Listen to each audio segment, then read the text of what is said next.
So yun, good day mga paps, mga padjack. Another project bike ulit yung ibabike check natin mga paps. Kahapon, pumunta si na sir dito para bilhin or magpa-build sa atin. Bago sila umalis, pina-check muna natin lahat ng mga parts. Nung approve na, iniwan na nila at pinaubayan na sa atin mga paps yung pag-build niya to. Yan, hapon na rin kasi dumating si na sir, kaya hapon na rin or ginabi na kami natapos na ito.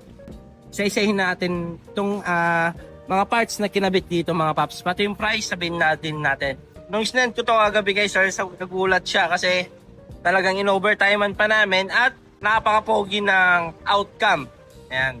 So ito na yung bike ni sir. Submit Revelator. Smooth weld na yung head tube niya. Ito sa seat post tube, top tube. Yan, naka true axle na to mga paps. Naka Pops Pro na headset, sealed bearing, CNC. Yan, naghanap kayo ng napaka-smooth na headset, Pops Pro 3 yan mga paps.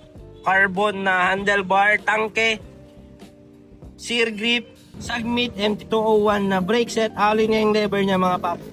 Magandaan na ito kasi yun yung talaga yung gusto ni ma-achieve ni sir, yung black-red combination. Yan. Pati yung port natin, fountain peak red black. Yan. Manual lockout. Lagay niya ng hangin mga paps. Ito yung kamukha ng rock shock. Yan. Naka maxi style, fast rolling tayo icon. Naka extra light tayo na rim. Isa na tayo sa pinakamagaan na rim under sa entry level mga paps. Yan, size 29. Nabagan na to. Pops Pro spoke, speed 1 hubs, soldier.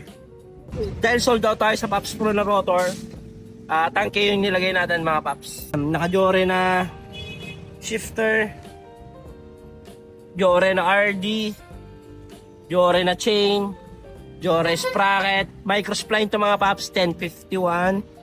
Nakatangke na parang Jore. Yan, ali yung arm, ali yung chain ring yan mga paps. Naka-sealed bearing na tangke, super flat. Naka-honeycomb na saddle, naka-submit na seat post. So yan yung kabuuan ng project bike natin mga paps. Available tayo sa card payment. Total build na to 35,800 straight card.